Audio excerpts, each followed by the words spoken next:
seseorang yang mencari kedudukan di sisi Allah untuk mendapat perhatian daripada Allah, kasih sayang serta rahmat Allah, sudah tentu dia membina hidup dia ke arah kebaikan, ke arah Allah. Dia membina hidup ke arah mensyukuri Allah. Tu. Dan berkhidmat akan dia, akan siapa yang memberi nikmat. Sepatutnya orang yang diberikan nikmat kepada kita, maka orang itu patut kita bersyukur dan berterima kasih pada dia. Dalam satu hadis disebut, man lam yashkurin nas lam yashkurillah. Bahawa siapa yang tidak mensyukuri manusia, berarti dia tidak mensyukuri Allah.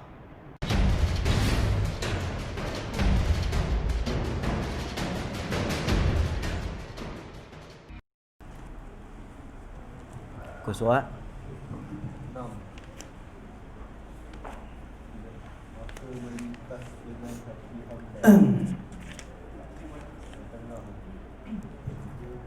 Bismillahirrahmanirrahim.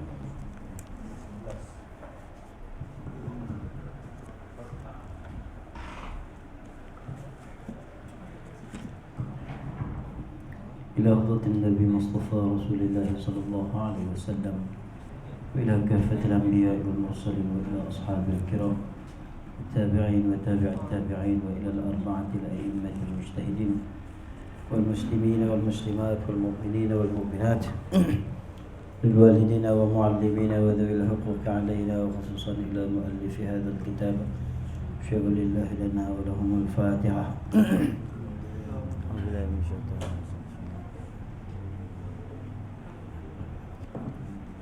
إياك نعبد وإياك نستعين صراط الذين أنعمت عليهم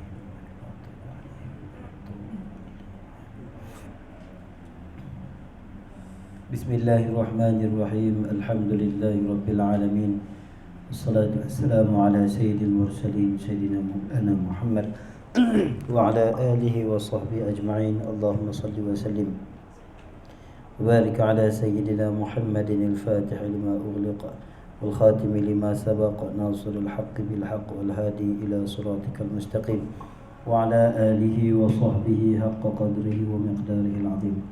اللهم فقهنا فقها في الدين وافتح علينا فتوح العارفين واجعل أعمالنا خالصا لوجهك الكريم. اللهم ارزقنا فهم النبي وحفظ المرسلين وإلهام الملائكة المقربين برحمتك يا أرحم الراحمين.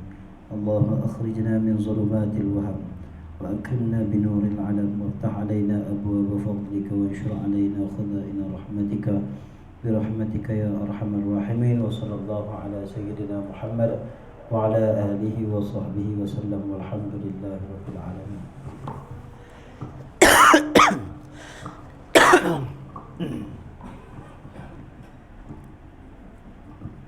قال المؤلف رحمه الله ونفعنا به وبعلومه وبركاته في الدارين آمين. رب يسر ولا تعسر وتمم بالخير. Sambungan kita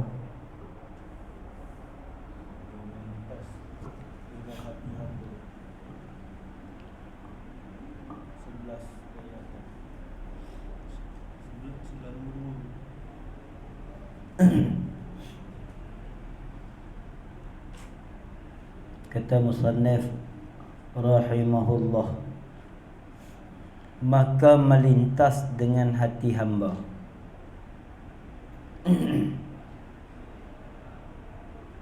pertama-tama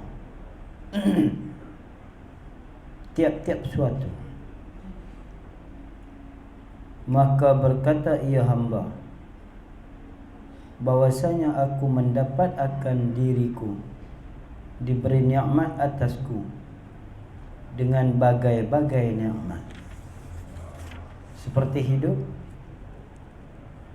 dan kuasa, riang, kemampuan dan akal, dan berkata, dan sekalian perkara yang indah-indah, yang mulia dan jenis lazat. Ni bagai nikmat ni. Dan barang yang dipalingkan daripadaku daripada bagai mudarat dan kebinasaan.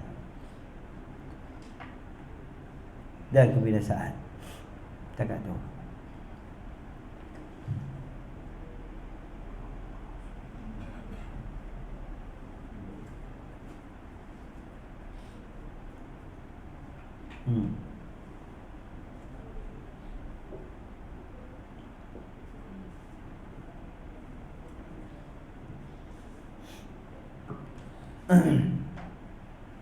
Maka melintas.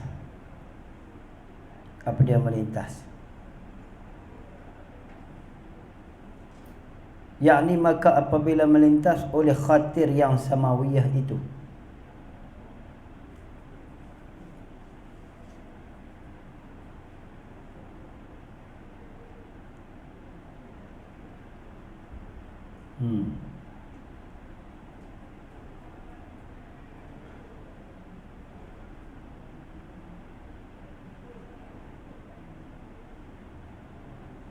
Maka melintas dengan hati hamba seseorang yang menuju kepada jalan Allah, setelah mana Allah Subhanahu wa ta'ala membukakan pintu hati dia untuk menerima Islam.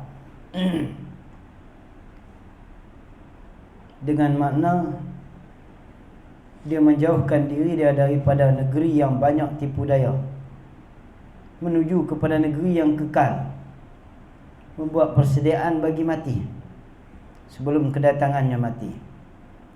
Maka melintas, yakni melintas oleh khatir yang samawiyah, datangnya bisikan-bisikan ataupun hatif umpamanya, bisikan-bisikan yang baik yang memberi peringatan kepada dia. Kita hamba, kita ni sebagai hamba ni, kadang-kadang ada bisikan-bisikan baik yang datang di telinga kita dan hati kita, suruh kita buat baik. Ada bisikan-bisikan. Ini orang panggil khatir yang samawiyah, ataupun kita panggil sebagai ilham untuk melakukan kebaikan. Khatir yang samawiyah.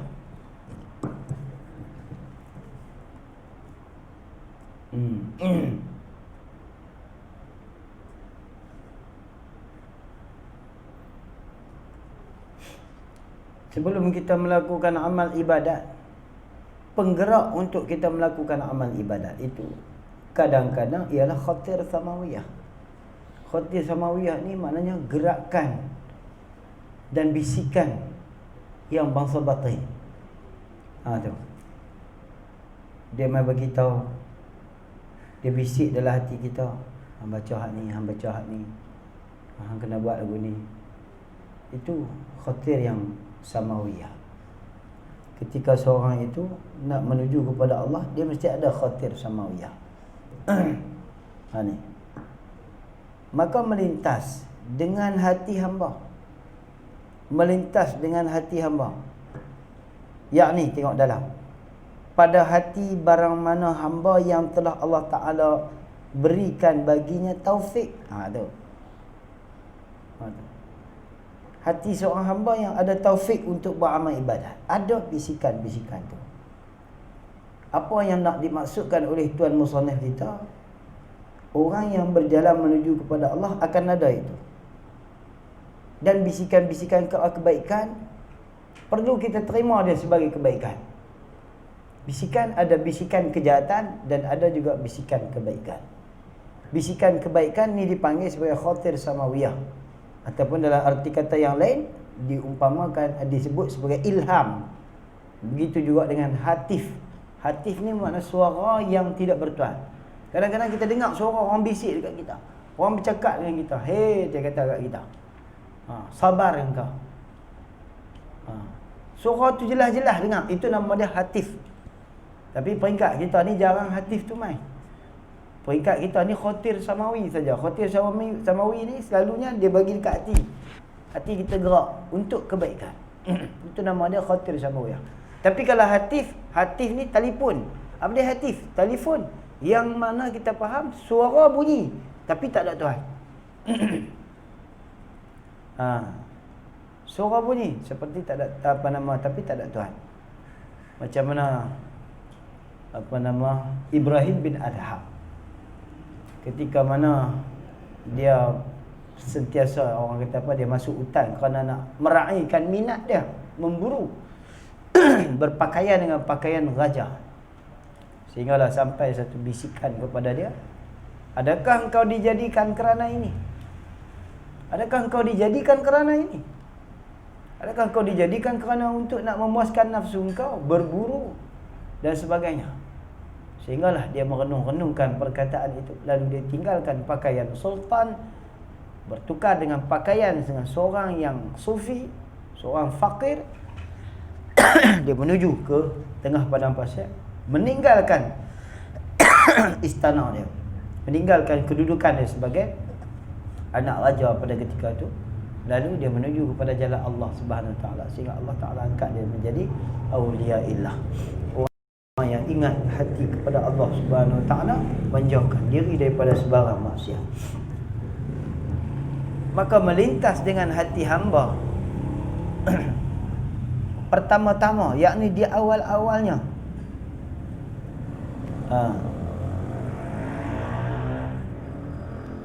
yakni pertama-tama, di awal tiap-tiap suatu, sebelum sebelum kita nak masuk buat amal ibadat tu, ada bisikan-bisikan tu.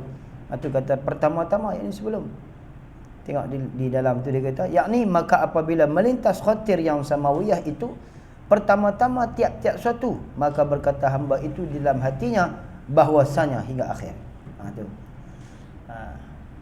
Ini payah sikit tau ni. Ibarat dia lah kita nak faham.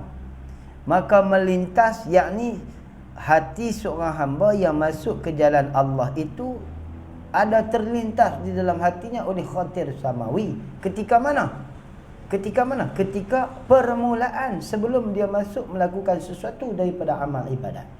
Sebelum dia masuk melakukan sesuatu daripada amal ibadat, maka berkata di dalam dirinya, diri hamba itu, bahwasanya aku mendapat akan diriku diberi nikmat. Ni kesedaran ni orang panggil, kesedaran untuk nak mendirikan ibadat. Ketika seorang mendirikan ibadat, itu nama dia taufik.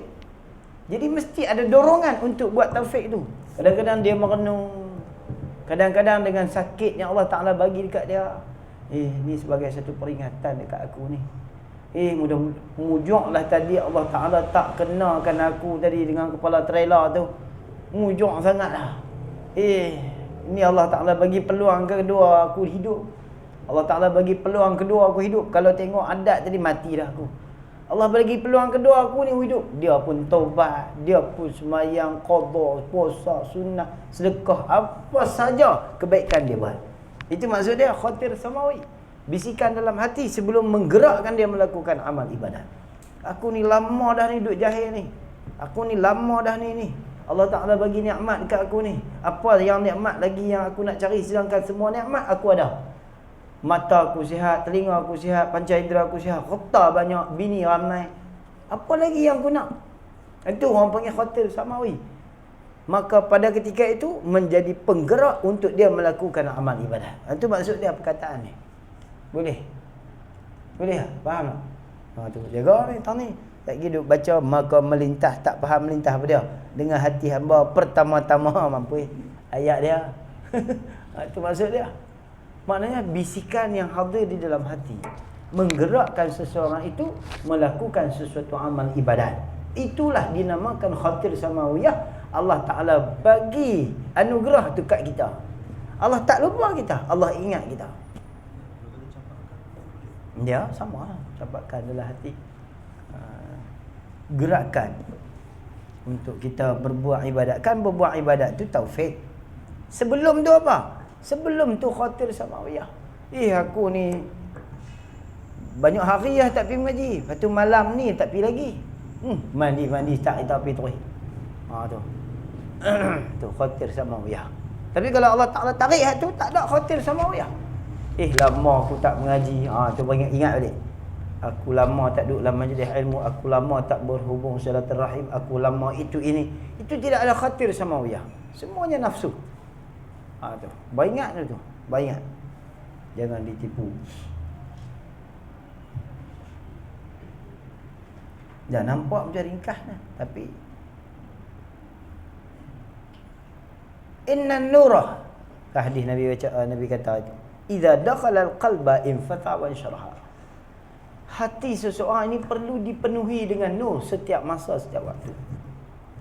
Mana bukti nur itu sentiasa berada dalam diri? Anggota dia sentiasa ke arah beribadat pada Allah. Tu. Orang yang rajin mengaji, dia bukan semakin malas, dia semakin rajin. Tu. Hak semakin malas dia rajin. Itu inna nura idza dakhala al-qalba. Bila nur itu masuk ke dalam hati, anggota dia semakin rajin. Boleh nampak? Bukan culang caling, bukan itu. Sebab nur dah masuk. Bila nur dah masuk, aku ni dulu tak pernah rajin lah ni. Quick. Bina kekuatan tu. Itu maknanya nur sudah melimpah daripada anggota. Dulu semayang tak apa khusyuk. Lepas tu merenung dalam hati, bila aku nak khusyuk? Usaha untuk khusyuk. Maka itu dah dikatakan an-nuru idza dakhala al-qalba.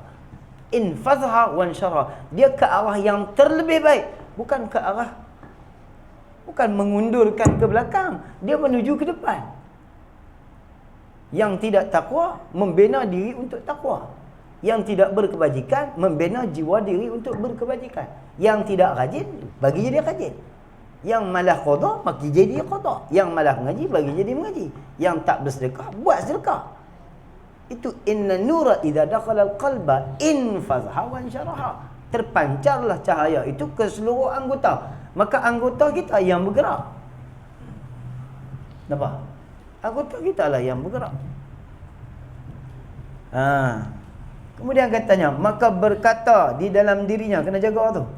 Maka berkata ia hamba di dalam dirinya, yakni di dalam hatinya. Jaga dhamir tu, jaga dhamir tu. Tak lagi tak faham. No. Maka berkata, yakni berkata-kata di dalam dirinya, dalam hatinya. Kan dia timbul bisikan tu. Dalam hati tu. Dia suruh kita zikir, dia suruh kita semayang tu, dia suruh kita buat ni. Duduk tak duduk sampai mesej. Buat semayang itu, buat semayang ni. Kawan-kawan kita hantar. Kita pun baca-baca. Hai, aku kena buat semayang ni. Hai, itu orang panggil khatir semawi. Bila kita baca tu, terlintas di hati kita, kena buat amalan ni. Kena buat amalan ni. Macam muka aku ni kena buat amalan ni. Muka cara aku ni kena buat zikir ni. Ada bisikan-bisikan tu. Berkata ia hamba bahwasanya aku mendapat akan diriku daripada diberi nikmat atasku dengan bagai-bagai nikmat. Dia merenung balik. Aku ni apa nikmat yang Allah Ta'ala bagi, tak bagi kat aku, ada ke?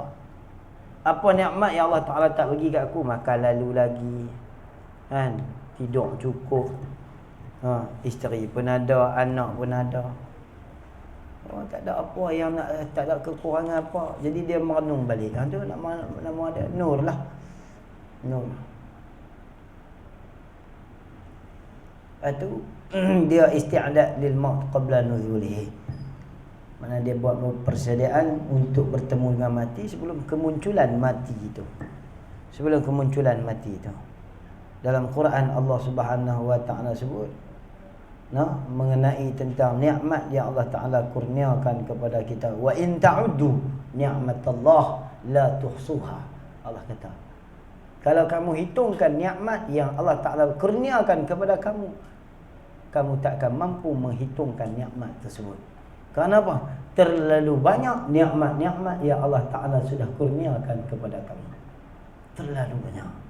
Maka apakah ruginya kamu yang nikmat tersebut kamu tidak mensyukuri Allah?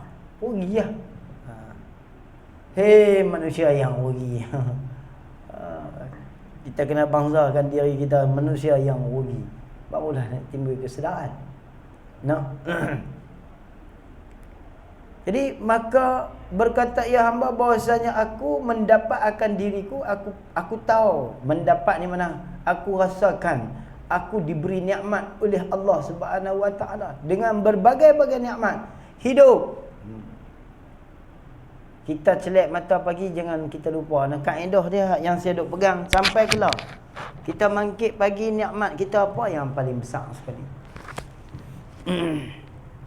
Apa dia ni?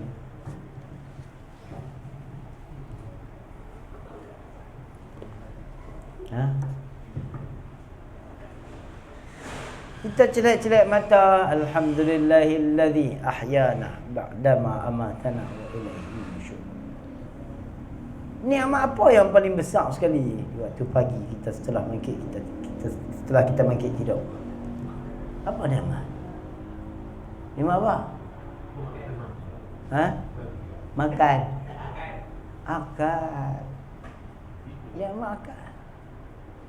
Setelah kita bangkit tidur, alhamdulillahillazi ahyana ba'dama amatana wa ilaihi nusyur. Nikmat itu adalah akal. Nikmat akal. Orang duk kata nikmat iman Islam.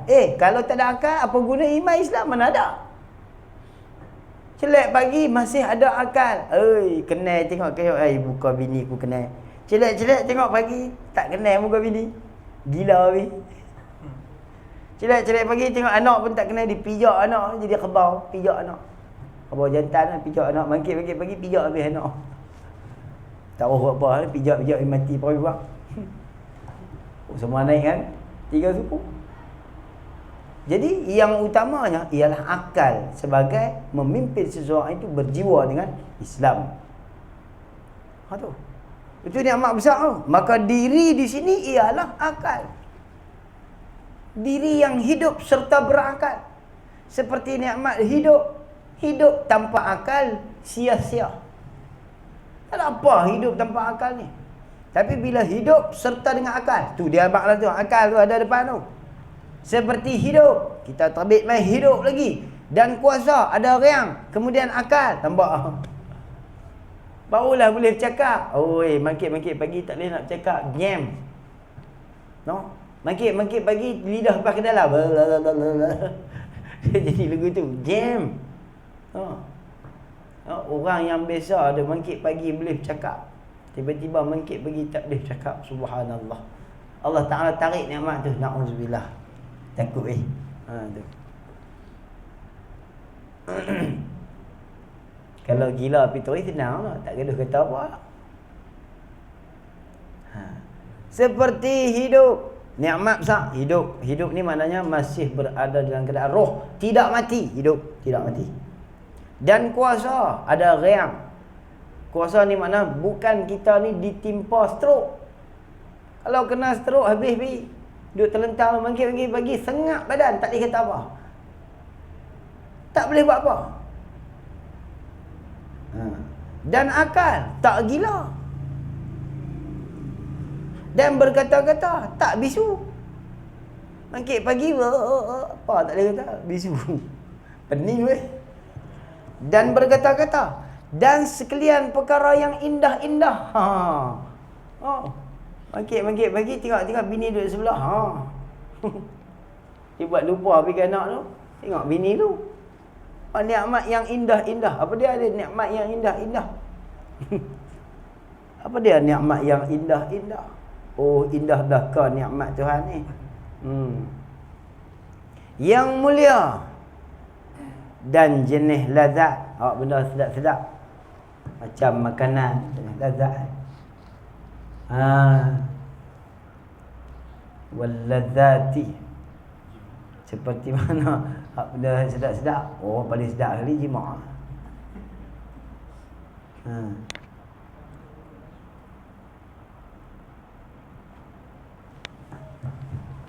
Makan minum kita tu lazat.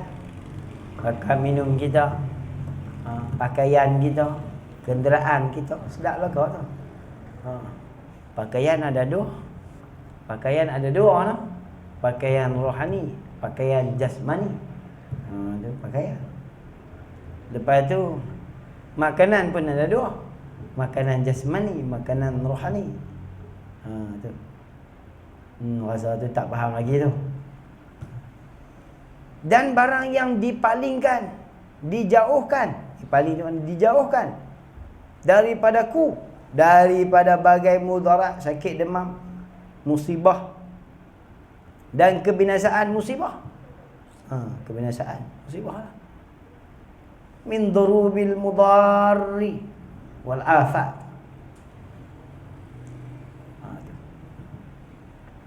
Lagi katanya, dan bahwasanya bagi nikmat ini tiada mustahil ia. Bahwasanya bagi nikmat ini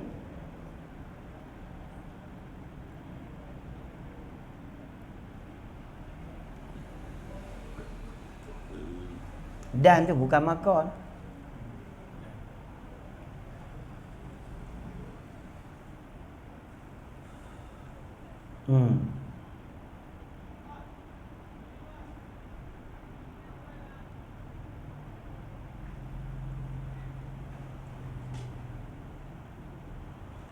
Nikmat Allah Ta'ala, sama ada nikmat duniawi ataupun nikmat ukhrawi.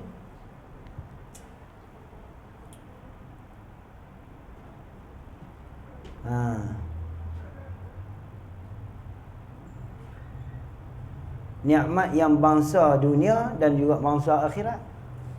Nikmat yang bangsa dunia ada dua. Nikmat yang bangsa usaha dan nikmat yang bangsa pemberian dan anugerah Tuhan. Kalau bangsa pemberian dan anugerah Tuhan, yang paling besar sekali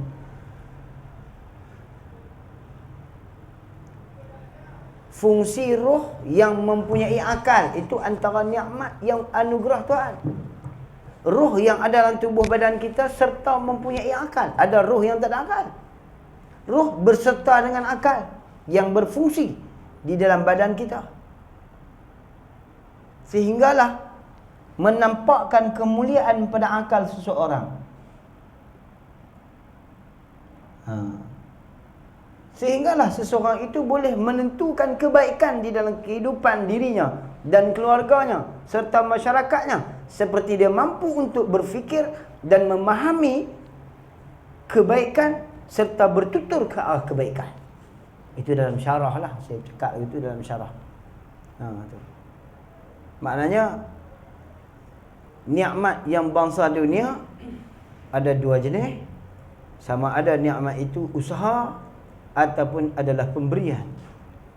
Nikmat yang diberikan oleh Allah, seseorang yang mempunyai roh, yang mempunyai akal, serta akalnya itu mampu untuk berfikir, memaham serta bertutur. Itu nikmat dunia yang bangsa pemberian. Allah bagi. Bukan usaha kita tu. Saya hidup kata usaha kita pula.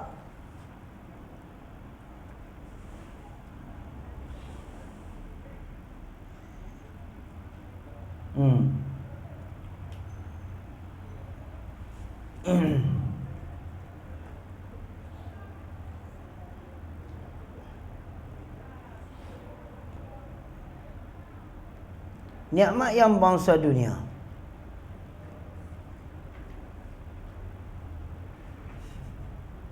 Nikmat yang bangsa dunia yang anugerah Tuhan. Seseorang yang mempunyai tubuh badan yang tidak punya penyakit, yang ada kekuatan, sihat tubuh badan dia, sempurna anggota dia, itu dinamakan sebagai nikmat usaha, nikmat dunia yang dibangsakan kepada pemberian, bukan usaha. Nikmat tubuh badan tu sihat, anugerah Tuhan tu. Lepas tu jangan duk merosakkan kesihatan tubuh badan. Kita yang duk melingkup, yang duk merosak tubuh badan kita sendiri. Kita sendiri yang merosakkan tubuh badan kita. Kita yang buat penyakit tubuh badan kita. Jangan makan yang ni kena pantang, belasah, ikut sedap. Kacang tu sedap, tambah-tambah tengah hari panas lit-lit. Sedap lah kacang. Makan teruk buah pinggang. Kan? Ayam tin sedap lo, gas pula tu. Makan-makan rosak, sarah. Kan? Kita Siapa yang membinasakan tubuh badan dia? Dia sendiri. Jangan duk pergi salah kedai mamak. Kalau hang tak masuk kedai mamak, mamak pun takkan jual. Dia nak jual ke siapa? Tu. Nikmat dunia itu yang bangsa anugerah dan pemberian Allah. Kemudian kalau yang bangsa usaha macam mana? Yang bangsa usaha tu macam mana? Nikmat dunia dan nikmat akhirat. Nikmat dunia. Yang bangsa usaha, seseorang yang betul-betul berusaha. Tengok pelik lah orang ulama sufi. Kita kalau nikmat dunia yang bangsa usaha ni, dah tentulah kita ada rumah besar lah apa lah. Tapi mereka melihat bukan itu nikmat dunia yang patut diusahakan oleh manusia. Nikmat dunia yang perlu diusahakan oleh manusia ialah apa dia? Membersihkan membersihkan nafsu diri dia daripada segala perangai-perangai yang hudah, serta menghiasinya dengan akhlak dan sikap yang mulia, serta dihiasikan tubuh badannya dengan kelakuan, dengan kelakuan-kelakuan.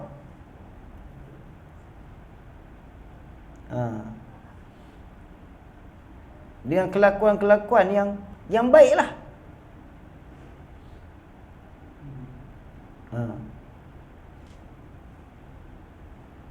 Dengan kelakuan-kelakuan badan yang baik.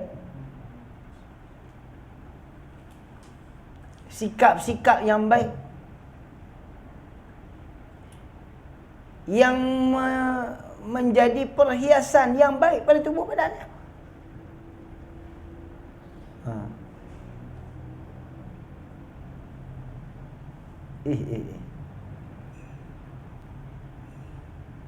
Itu yang dilihat oleh orang-orang yang dekat hati dia dengan Tuhan. Tak seperti mana kita. Nikmat dunia yang bangsa usaha ialah seseorang yang membersihkan hati dan zahir dan batinnya daripada segala penyakit-penyakit membawa kepada kebinasaan akhirat. Itu secara mudah dia. Itu dia berpandang. Berarti sekali dengan nikmat akhirat.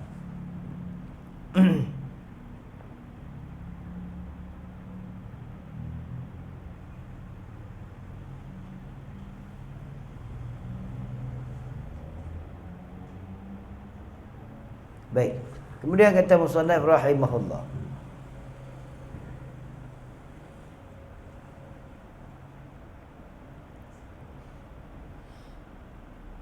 maka bukan maka, dan bahwasanya bagi nikmat ini tiada mustahil orang yang memberi nikmat itu menuntut akan daku bagi mensyukur akan dia. Menuntut. Jadi pada pihak Allah tu bukan Allah Ta'ala menuntut untuk manfaat, tetapi seseorang yang mencari kedudukan di sisi Allah untuk mendapat perhatian daripada Allah, kasih sayang serta rahmat Allah, sudah tentu dia membina hidup dia ke arah kebaikan, ke arah Allah. Dia membina hidup ke arah mensyukuri Allah. Tu. Dan berkhidmat akan dia, akan siapa yang memberi nikmat. Sepatutnya orang yang diberikan nikmat kepada kita, maka orang itu patut kita bersyukur dan berterima kasih pada dia. Dalam satu hadis disebut, man lam yashkurin nas lam yashkurillah. Bahawa siapa yang tidak mensyukuri manusia, berarti dia tidak mensyukuri Allah. Siapa-siapa saja yang tidak mensyukuri sesama manusia, tak pandai berterima kasih sesama manusia, orang itu juga menunjukkan bahawa dia ada sikap tidak berterima kasih kepada Allah Subhanahu wa taala. Allah susahlah nak terbit terima kasih pun daripada mulut. Dua perkataan yang saya kira berat terbit daripada mulut, boleh kata tiga lah. Yang pertama, paling berat sekali bagi salam. Yang kedua, minta maaf. Yang ketiga, terima kasih. Payah weh nak sebut tu. Betul tak? Bagi salam, minta maaf, terima kasih. 3 perkataan ni sangat-sangat berat di mulut kita. Orang yang ada 3 perkara ni, di mulut dia, orang tu bagus di sisi Allah Ta'ala. Dia mempunyai jiwa rohani yang lembut. Minta maaf, payah. Dengan isteri, dengan suami, dengan anak-anak, dengan mak ayah, dengan kawan-kawan. Bagaimana seorang itu ingin memohon maaf kepada orang lain sekiranya dia punya sifat takabur? Kenapa perlu takabur? Kerana dia ada jiwa memandang diri dia adalah yang terbaik dari orang lain. Maka orang itu ada jiwa takabur. Dan dia punya sifat dan sikap ujub. Kenapa tak boleh minta maaf? Aku lebih baik. Baik isteri, baik suami, baik anak, baik mak pak. Awak ibu ayah ni tak ada salah dengan anak-anak ke? Berkenyah. Masa anak kecil, godam dia, teribai dia, tak setimpal dengan kesalahan dia. Itu salah tu, berdosa. Wajib ayah tadi, mak tadi minta maaf dekat anak dia. Jadi kalau tak minta maaf, apa jadi? Nanti akan menyebabkan hati dia semakin hari semakin memberontak, semakin hari semakin keras. So siapa yang ajak anak dia jadi keras? Pak dia sendiri. Siapa yang ajak mak anak-anak jadi lawan mak pak? Pak mak dia sendiri. Pasal dia tak ajak anak dia daripada kecil minta maaf. Anak terkesan kalau kita minta maaf dekat anak. Anak terkesan. Anak akan ingat kata pak aku pernah minta maaf dekat aku. Maknanya pak aku bukan seorang yang takabur. Pak aku seorang yang merendah diri. Pak aku bukan seorang yang ujub. Pak aku bukan seorang yang mementingkan pangkat. Di situ. Orang yang mementingkan pangkat tak mungkin dia mohon maaf. Tapi kalau orang yang berkedudukan tinggi dalam satu pun, dia akan minta maaf. Ini kedudukan yang paling payah perlu kita faham. 3 perkara tadi. Pertama apa dia? Bagi salam. Payah tak? Payah. Padahal Nabi kata bagi salam. Bagi salam. Nabi suruh kita bagi salam sesama Muslim. Bila bagi salam, maklum dalam ilmu fiqh, salam ni satu ibadat sunat yang pahalanya lebih besar daripada amalan fardu. Itu yang pertama. Dia ada 5 ke 6 di situ. Bagi salam, ibadat itu sunat, tetapi pahalanya melebihi pahala fardu, iaitulah menjawab salam. Itu antara amalan sunat yang lebih tinggi pahalanya daripada yang fardu. Yang keduanya, pahala sunat yang lebih besar pahalanya daripada fardu, iaitulah berwuduk sebelum masuknya waktu. Gitu. Berwuduk sebelum masuk waktu, maknanya dekat nak masuk waktu dia ambil wuduk. Lepas tu dia iktikaf masjid, dia sembahyang sunat 2 rakaat, dia iktikaf masjid. Itu orang berwuduk sebelum masuk waktu terlebih besar pahalanya daripada berwuduk setelah masuk waktu. Sedangkan berwuduk setelah masuk waktu hukumnya wajib. Berarti kalau wajib dapat pahala lebih. Ada pahala sunat yang menandingi pahala fardu. Antaranya mengambil wuduk sebelum masuk waktu. Yang ketiganya apa dia?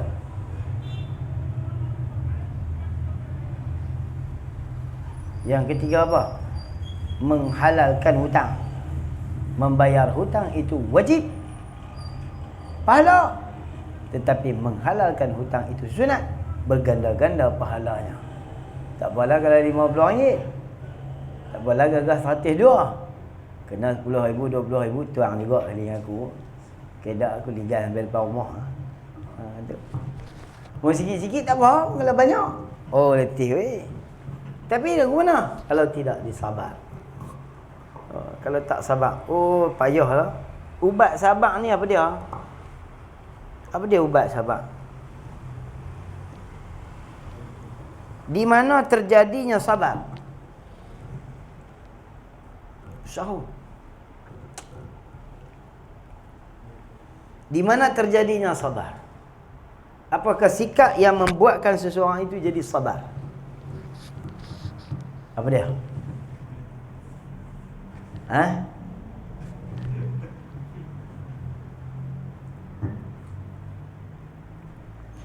Asbab yang menjadikan seorang itu sabar. Apa dia? Redha lah. Jika redha, pintu sabar itu terbuka luas. Kalau tidak redha, tak mungkin sabar. Orang itu redha. Orang tak kepala dia, orang katakan dia, orang fitnah dia, dia redha. Redha. Alhamdulillah, alhamdulillah. Wali dah. Alhamdulillah, alhamdulillah. Dia duduk zikir subhanallah, alhamdulillah, Allahu akbar. La ilaha illallah, al-malikul haqqul mubin. Muhammadur Rasulullah, sadiqul wa'dil amin. Orang zikir, orang redha. Orang redha nak timbul mana benda-benda yang pelik-pelik. Bila redha, tersenyum apa sahaja yang datang padanya, semuanya jadi ibadat. Hebat ni. Apa sahaja yang datang kepada dia, semua adalah ibadat. Macam mana kita? Contoh, seorang yang mendedahkan aurat, datang kepadanya merupakan ibadat. Apa dia? Tengok. Kalau tengok tu dah tentu maksiat.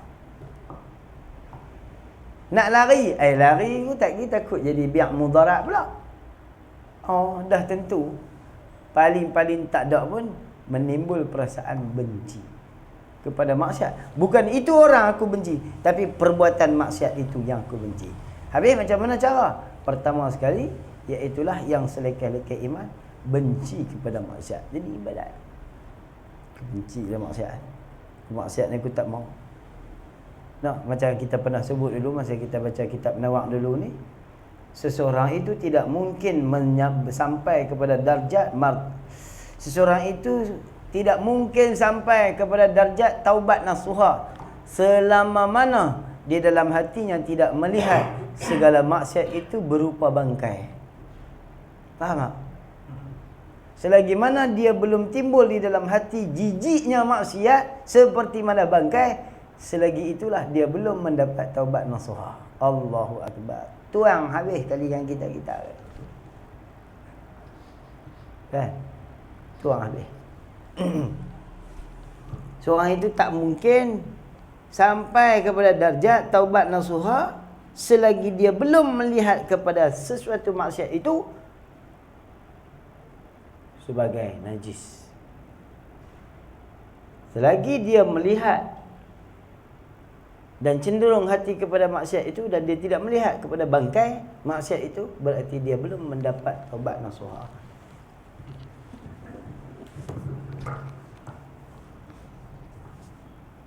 Boleh? Oi, berat ni payah. Ada perasa benci dah ke dekat maksiat kita hari ni?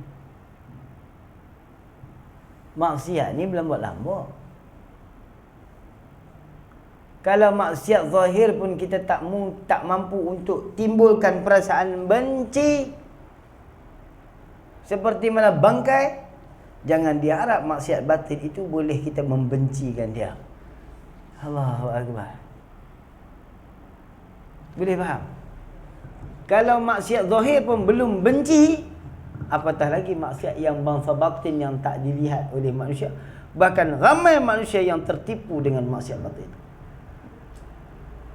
Bagaimana dia menimbulkan perasaan benci kepada maksiat batin? Boleh faham?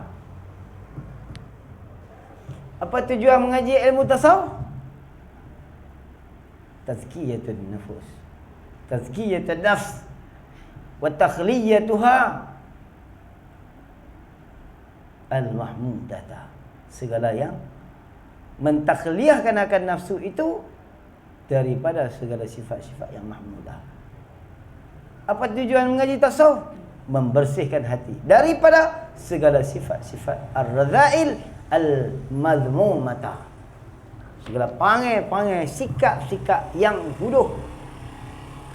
Ini tasawuf. Payah. Tasawuf ni kan tak boleh tinggal hari-hari kena mengaji. Tinggal kita jadi jam kalau tak. Saya baca ni pun habang peringat. Seronok baca kitab ni, habang peringat. Kalau tak baca ni tak teringat. Bukan habuan nak hurai bagi sedap no, habuan nak bagi kita boleh beramal. Ilmu tasawuf ni bukan nak hurai bagi sedap, tapi nak beramal. No. Cuba tengok sebatang lilin.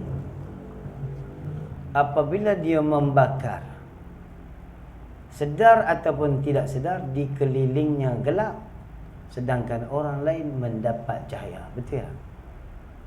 Faham ke tak faham? Ha? Lilin kalau kita buh dia api dekat dia, nyala api, lilin tu di tepi dia gelap. Betul tak? Di kawasan lilin tu gelap, di sekelilingnya cerah. Betul tak? Inilah mafhum kata guru, aku tidak mahu. Aku hanya dapat memberikan nur cahaya kepada orang, tetapi sedangkan aku membiarkan aku dikelilingi kegelapan. Ibaratnya seperti lilin. Tapi kalau lilin itu lebih teruk. Sebab apa? Dia membakarkan diri dia. Orang yang memberi orang lain itu cahaya, sedangkan dia menghumbankan dirinya ke dalam neraka. Orang yang mampu menunjuk dan melihatkan orang lain jalan menuju ke syurga, sedangkan dia membina jalan menuju ke neraka. Wal'iyadhu billah. Tak mungkin orang yang termasuk dalam hadis ni berlaku sedemikian. An-nuru idza dakhala al-qalba infasaha wa insyaraha. Cahaya hati, cahaya nur ala nur. Ada istilah nur ala nur. Cahaya di atas cahaya. Cahaya kita yang menumpang cahayanya nur Nabi Muhammad sallallahu alaihi wasallam. Yang kehidupan kita dikelilingi oleh cahayanya Nabi Muhammad sallallahu alaihi wasallam. Nur ala nur. Mati kita tinggal cahaya. Hidup kita beroleh cahaya. Siapa? Baginda Nabi Muhammad sallallahu alaihi wasallam. Tak mungkin seseorang yang apabila masuk nur ke dalam hati dia, dia tidak mampu untuk mencahayakan diri dia, sedangkan dia sudah bercahaya. Tapi yang paling membimbangkan, ada orang yang dia bercahaya, tetapi dia menggelapkan diri dia, diberikan cahaya itu pada orang lain. Maknanya apa? Dia hanya mampu mengajari orang, sedangkan dia membiarkan diri dia di dalam kegelapan. Itu maksudnya. Maka kata musannif,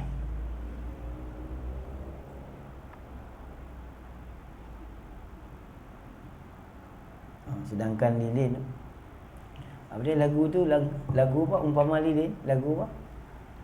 Guru, guruku, lagu macam mana dia? Macam mana? Oh, Nofai ingat aku. Tak ingat? Guruku.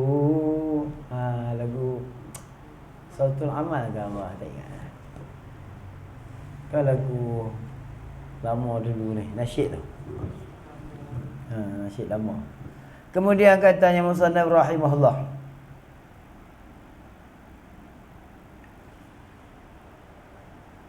Astaghfirullahaladzim. Maka jika aku lalaikan daripada yang demikian itu, demikian mensyukuri segala nikmat-nikmat Allah itu, maka dihilangkan daripada aku nikmatnya. Tak apa, Allah Ta'ala cabut balik nikmat tu, kacau Dan dia rasa akan dia kekerasannya. Tuhan bagi kekerasan hidup, kekangan dalam hidup, dan siksanya hidup. Dan Sanya telah membangkitkan daku, Allah Ta'ala bersuruh. Ni ayat lain pula. Dan Sanya telah membangkitkan daku, Allah Ta'ala, yakni oleh Allah pesuruh. Siapa dia? Baginda Nabi Muhammad sallallahu alaihi wasallam yang dikuatkan dia dengan mukjizat. Al-muayyidu. Dan yang memperkuatkan baginda Nabi sallallahu alaihi wasallam itu dengan mukjizat.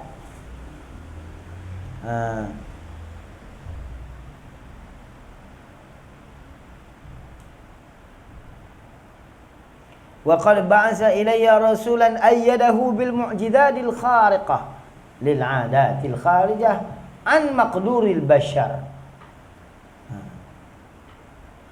Sungguhnya Allah Subhanahu wa taala telah membangkitkan aku seorang rasul yang dianugerahkan dengan segala mukjizat yang mencarikan adat serta yang mencarikan adat yang kebiasaan daripada kemampuan segala manusia biasa. Manusia biasa tak mampu untuk mendapatkan mukjizat. Sedangkan baginda Nabi SAW sebagai utusan Allah bukan dibangkitkan dengan tubuh badan semata, tetapi dibangkitkan dengan bekalan mukjizat. Tu nak bang tu. Itu pun aku tak bersyukur lagi. Sedangkan Rasulullah adalah pintu aku untuk kenal Allah. Diri Rasulullah itu adalah pintu untuk aku kenal Allah Subhanahu wa taala.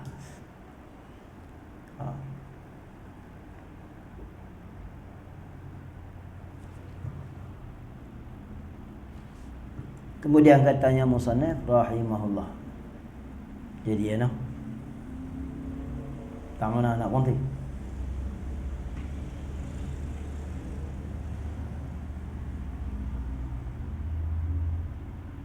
Dan sanya telah membangkitkan daku Allah Ta'ala pesuruh yang dikuatkan dia dengan mukjizat yang kharik. Kharik ni mana mencarikan bagi adat akan adat yang melemahkan kuasa manusia, dan telah mengkhabarkan daku bahwasanya bagi Tuhan yang maha besar, bagi Tuhan yang maha besar itu Nabi. Nabi. Berhenti tak mana? Dan sanya telah membangkitkan daku. Wallahu a'lam. InsyaAllah kita sambung tengok malam esok. Sekarang ada rezeki daripada Allah Subhanahu wa ta'ala.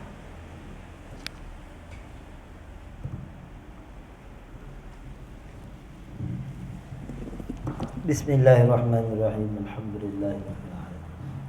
Wassalatu wassalamu ala sayyidina Rasulillah. Allahumma alimna ma jahilna dzakirna ma nasina. Wadaina bil hilmi wa akrimna bit taqwa jamilna bil amal. Allahumma faqihna fi hadhihi wa 'allimna ta'wil wahdina siratal mustaqim. Allahumma ij'al jam'ana hadza jam'an marhuma wa tafarruqana min ba'dihi tafarruqan ma'suma. Sallallahu ala sayyidina Muhammad wa ala alihi wa sahbihi wa sallam walhamdulillahi rabbil alamin.